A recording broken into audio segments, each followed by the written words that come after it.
Welcome to Slasher Sunday. Yeah, that's right, Slasher Sunday. We took a long break from this because we didn't want to watch Jason Goes to Hell.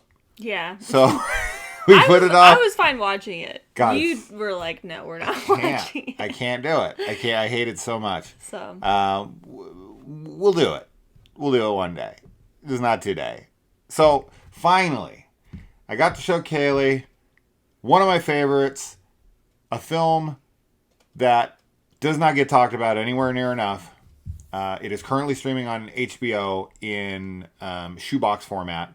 I don't know why the hell it's like this. Good thing I have a copy. But I thought maybe the HBO version would be like Blu-ray quality, HD. Maybe they cleared it up. So I was like, oh, let me check. No, horrid. So I put it in my DVD, which is like a burn because they didn't even put this on DVD to my knowledge. This thing needs like a Blu-ray. This thing needs like a 4K. I don't understand. I don't understand why this movie hasn't gotten more attention because this movie rules. I love it so much. So this movie stars C. Thomas Howell, Rutger Hauer, Jennifer Jason Leigh, Jeffrey DeMunn. It fucking rules. And let's talk about it. So Kaylee, your first time ever watching this classic film that this is like a cult classic because it just does not get talked about alongside of all the other films that came out in the 80s, and it's such a shame. What'd you think? I thought it was really good. It's, as you said, it's a mean film. Yeah. In the sense that, like, everything that happens, you're just kind of like, like, no. Yeah. Like, you really want it to go a totally different way than it does. And I think it's a really interesting look at how, like a normal person, when they're forced into, like, an insane, traumatic situation with a crazy person, like, how much that can change you in a little amount of time. Yeah. Because our main character, whose name I don't know... Jim Halsey. Jim... I feel like he has an insane character arc in this. I feel like he goes from this really innocent, like, meek boy to, like, I'm afraid he's going to become the next Hitcher. Like, at the end of this movie. Like, I literally was like, he's going to start doing this. Like, the evil was transferred to him. So that was really interesting. I wasn't expecting that. And I think that...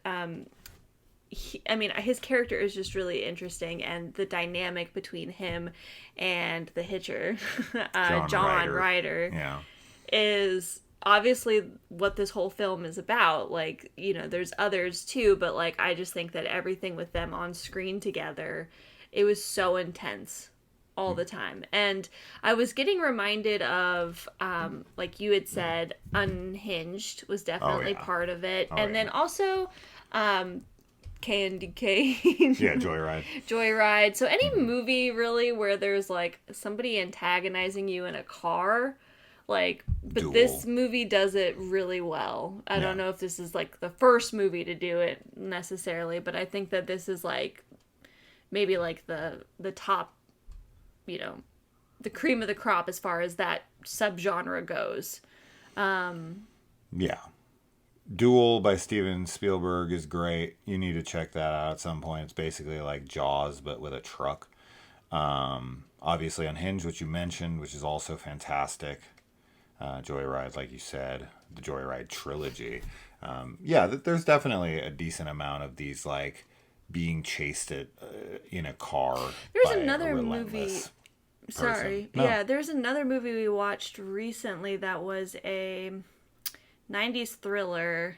Mm-hmm. Breakdown, which was a little different. Like, it's not really like one person chasing him, but it has the same kind of vibe, sort of. This one's way more mean, though. This one's much more mean, but, like, it seems like there's just a lot of movies that kind of involve this, but especially, like, being in the desert too.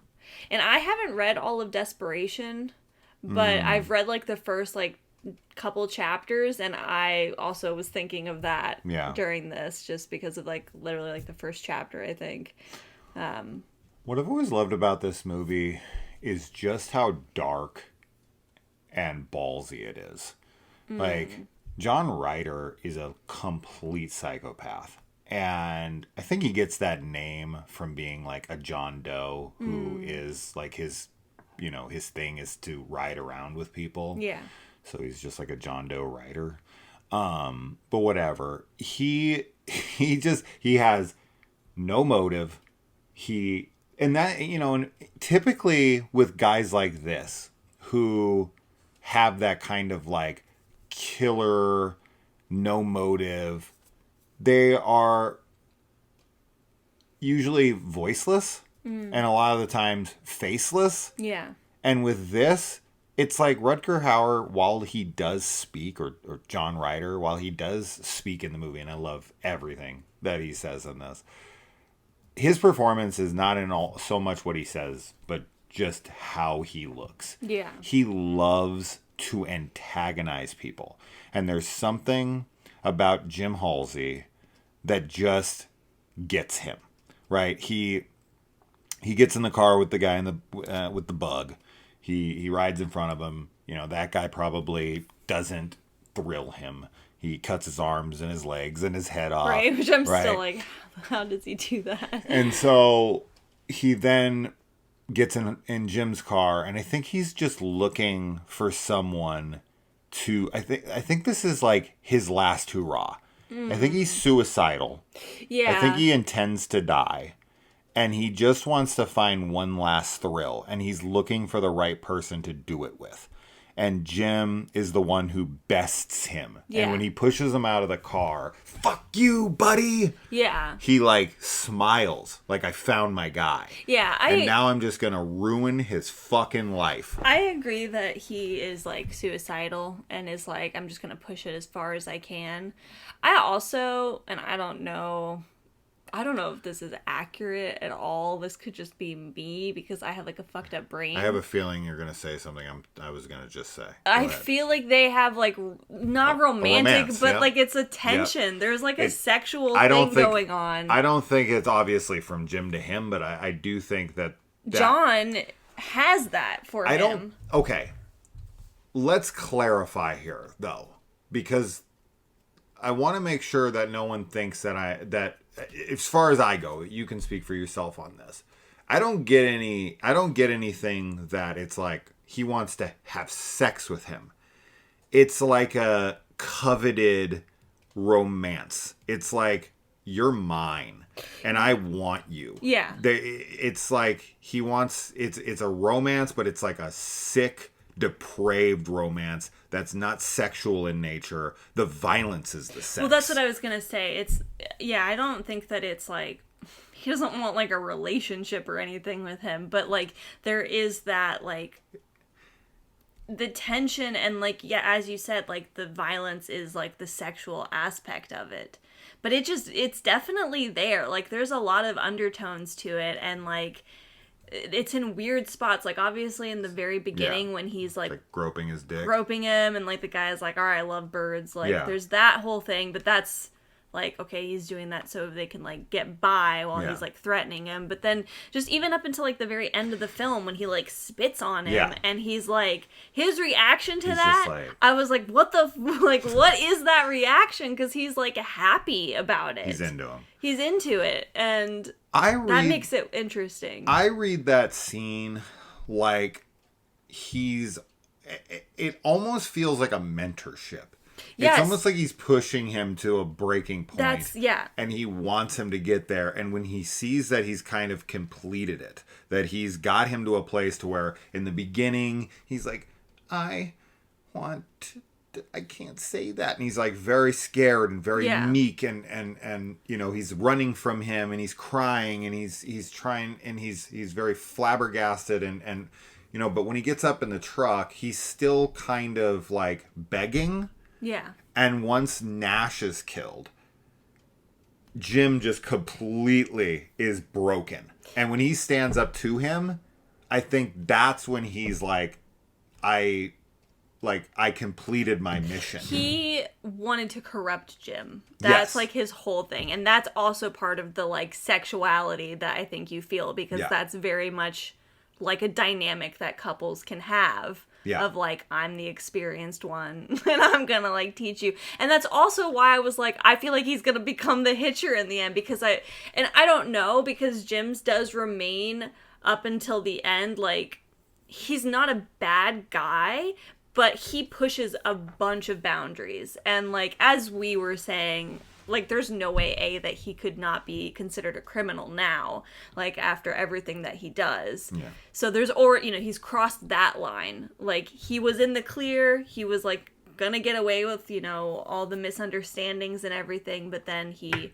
you know, hijacks the cop car and like goes and like, you know, kills somebody. So I think that him pushing past all those things has made it so that, like, yeah, he's reached that breaking point. And it makes me wonder, like, if he's going to start becoming that thrill seeker, you know, like, in the future, because now he's gone too far. But if you look at, like, everything that plays out, the way that he does things, the way he kills, it's like he's being a savior.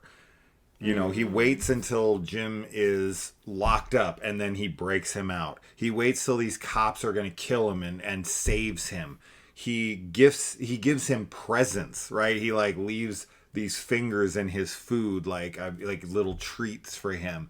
He then, of course, the biggest clue here is when Jim gets a romantic interest. He comes in and he like lays with her like he's Jim, almost putting himself in the place of, and then he sacrifices himself, his identity, to absolve Jim, but he can't do it without getting rid of what's between them, which is Nash. Right? He hooks her up to the truck and it's like, I'm going to turn myself in for you, because he could have just left, right? At any point John can walk away. Oh, sure. And Jim is fucked. If he leaves and never comes back, Jim is beyond fucked. Yeah. He is going to be killed. Yeah. He will be executed. He will be put in prison for the rest of his friggin' life until he's executed. His life is over. There's no way he's proving himself away from this. In fact, in reality, he probably would still be tried as an accomplice. I don't know if you... But putting all that aside, let's just say they believe it all. At any point, John can leave this on him and move on. He doesn't want to. He gets a kick out of it. He's always smiling. He's always so happy to see him. And every time he's antagonizing him, like he's in the truck with the match and the flames and all of that stuff, there's this look on his face, and it feels like flirtation. There's this like flirtation to how he does things, where he's like, he gives him these looks throughout that are like romantic almost. Like he looks at him fawningly. Yeah. And I just love this idea that like he claims Jim as his own until he's corrupted him to be like him. Mm-hmm. Right? And then he allows him to kind of like win the fight in the end, because that is the full completion of him killing him. Yeah. Right? I made him steal a cop's car. Yeah. I made him basically give up his life. If he kills me, you know, there's no talking his way out of that one. He's a murderer, and he just lets him gun him down. And it's like he's willing to do it because he's just, at this point, he's all in on Jim. Yeah. Yeah, it's definitely like a huge power trip and everything. And I liked that, because I also got this impression once they have John in captivity and they're like, we can't find fingerprints or anything, like we don't know who he is. It makes him feel like the devil. Like it really does. Like I know it's not supernatural ultimately, but it does have that feeling of like you're going up against this like pure evil, you know, and it doesn't have any identity in the world. It's just like coming after you. So I thought that was cool, and it does make it feel very bleak and like, what are you going to do against that? And there was something else that you said that I was thinking of something, but I forgot. I don't remember. There's another thing too with this movie is like, this movie is no holds barred. Like, this goes no way you think it's going to go. When John comes, he is a fucking wrecking ball, freight train nightmare. Sure. You know, when he drives past him with that family with the little kid in the back seat and he's being cute with the kid and everything, awful. He butchers that kid. Yeah. Right? Like in these kinds of movies, it's usually like the kid gets left behind or whatever. Same thing, Nash. You know, she gets tied up to the car and you think, oh, he's going to save the day. No, he rips that bitch in half. Yeah, you know, it's I was not expecting her to die like that because it's such an awful death. And yeah, as you said, no holds barred, like at all. And it just, like, I think the thing, too, what I was thinking of earlier is that John is just, like, so crazy. Like, and the performance makes him just seem so insane. Like, oh my God, but he's, like, aware. Like, that's also always the scariest thing, right? Is, like, somebody who's, like, pure insanity, but they're, like, they're not the babbling, like, idiot insane. They're, like, I am thinking. He genuinely enjoys this. Yeah. Yeah. So it's really messed up. It's definitely a really like messed up film. Yeah. For sure. But yeah, this is my favorite Rutger Hauer performance. He's been in a ton of shit, right? Merlin. Yeah, Merlin. This is what I always think of him from. This of course is what I always think about him from. You know, Hobo with a Shotgun is another fave of mine that he's been in. But the guy's been in 100 things that I've watched over the years. But he will always be John Ryder to me, and this is just one of the more psychotic performances I've seen, and it just, man, it doesn't get talked about enough. There is a sequel called Hitcher 2. I think is it better? No. I've Been Waiting. I think I've Been Waiting for You or something. It does have the return of C. Thomas Howell, his character Jim Halsey, so I have seen it. I own it. I would like to watch it with Kaylee to see. I was not a fan of it when I watched it. One thing in particular. There is a remake as well with Sean Bean as the Hitcher. But there's just... These are these kinds of movies, especially in the 80s. Films now, they're just mainstream films. They're just... They don't ever have the grit to be as ugly and as mean as these movies are. Yeah. There are films, don't get me wrong. There's plenty of modern films that are super mean-spirited and super ugly. But I just feel like they never go there in these remakes. Yeah. Like, I feel like most of these remakes, outside of a very, very, very few, you know, I think Texas Chainsaw Massacre's remake is super gritty, super dark, Maniac. Funny Games. Right. That's like the exact same film because it's the same director. Yeah. It's just like making it in English. But I don't remember the Sean Bean one, but I can guarantee you, just from almost no memory at all, but I can just pretty much guarantee you there's no way that it's as mean as this film is. Yeah. Yeah. And, you know, famously, though, I posted about this on Facebook. Hilariously and famously, Roger Ebert and Gene Siskel both gave this zeros out of 100. Out of 100. 100. Yeah, it's pretty crazy. That's insanity. They couldn't give 5 points to Rutger Hauer's performance. They couldn't give a couple points to, like, how well it's shot. Nothing. Sure, yeah. Do you know what a film has to do to be a zero? A zero? Where you literally have no redeeming qualities of any sort. Yeah. The audio is shit. The dialogue is shit.